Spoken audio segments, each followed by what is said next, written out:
সেই সংসদ বিএনপি করতে চায়। সেই দফা, সেই 31 দফা আছে, দফায় দেখা আছে শিক্ষা, স্বাস্থ্য, যুব, ছাত্র, নারী সব কিছুর সবার জন্য বাংলাদেশ জাতীয়তাবাদী দল 31 দফায় পরিষ্কার করে রাখা আছে।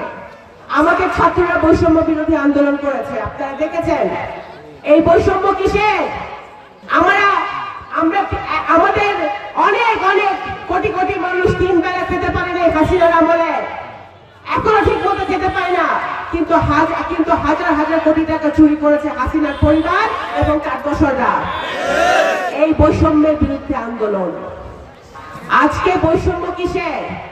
একজন যোগ্যতা থাকা সত্ত্বেও, MA BA পাস থাকা সত্ত্বেও আমার ভাই বোনদের চাকরি হয় না, কিন্তু আওয়ামী লীগের রক্ত যদি থাকে তাহলে বেকলম হইলেও আর শিক্ষা না থাকলে তার চাকরি হয়ে যায়।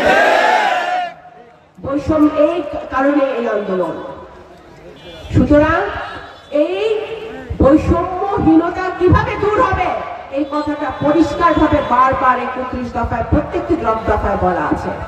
যুব সমাজের জন্য আমরা কি করব, ছাত্র সমাজের জন্য আমরা কি করব, দল মত নির্বিশেষে শুধুমাত্র যোগ্যতার ভিত্তিতে আমাদের ছাত্র সমাজের চাকরি হবে, যুব সমাজের চাকরি হবে বিএনপি রাষ্ট্র ক্ষমতায় গেলে।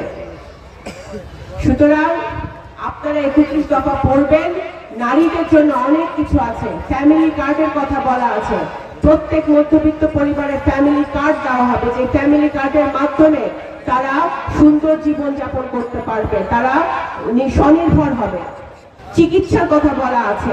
কিন্তু এমন যদি বন্ধু হয় যে বাংলাদেশের গণতন্ত্র ধ্বংস করে, বাংলাদেশের আভ্যন্তরীণ ব্যাপারে নাক গলায়, বাংলাদেশের মানুষকে পাখির মতো বর্ডারে গুলি করে মারে, এরকম বন্ধুদের থেকে সাবধান থাকতে হবে। যারা 15 বছর 17 বছর বিএনপির জন্য, দলের জন্য, দেশের জন্য শ্রম দিয়েছে, আন্দোলন করেছে, তাদেরকে আজকে সামনে সারিতে বসবে এবং যারা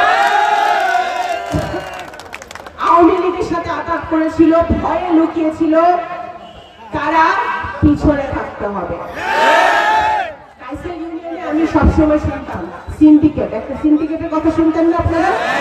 কাইসেল ইউনিয়নে নাকি সিন্ডিকেট আছে। ওই সিন্ডিকেট আলাদা শুধু পয়সা বানায়, সিন্ডিকেট আলাদা শুধু পয়সা বানায়। এই সিন্ডিকেট আওয়ামী লীগের একটা, ওই ভোটে আপনাদের এমপি ছিল না, এখানে এমপির একটা সিন্ডিকেট ছিল। এই সিন্ডিকেট ভেঙে চুরমার করে দিতে হবে। যুবক ছাত্র তারা চাকরি করবে, ব্যবসা করবে, তারা সঠিক পথে ব্যবসা করবে, এখানে কলকারখানা হবে, এখানে ব্যবসা তারা করবে, তারা তাদের শ্রম দিবে, কিন্তু কোন সিন্ডিকেটের মাধ্যমে কোন কালো ব্যবসা, কালো টাকা এখানে চলবে না, চলবে না, চলবে না। 18 বছরের ছেলেমেয়েরাও এখানে আছে যারা ভোট দিতে পারে নাই প্রথমবারের মতো। তো সুতরাং আমাদের এই একটি সুষ্ঠু নির্বাচন, অংশগ্রহণকারী নির্বাচন বাংলাদেশের মাটিতে না হওয়া পর্যন্ত আমাদের সকলের আন্দোলন আমরা ঐক্যবদ্ধভাবে চালিয়ে যাব। সংস্কার তো চলবে, সংস্কার চলমান প্রক্রিয়া, সংস্কার অবশ্যই চলবে। হাসিনা যা করে গেছে, নির্বাচন কমিশন, বিচার বিভাগ, দুদক, জনপ্রশাসন, শিক্ষা, স্বাস্থ্য সবকিছুতে সংস্কার করতে হবে। সংস্কার তো অবশ্যই করতে হবে। এবং আমাদের বাংলাদেশ জাতীয়তাবাদী দল বর্তমানে যে অন্তর্বর্তীকালীন সরকার আছে, সেই সরকারকে আমরা সমর্থন করেছি, তাদেরকে আমরা সমর্থন দিয়ে যাচ্ছি যাতে তারা সংস্কার দ্রুততার সাথে করতে পারে।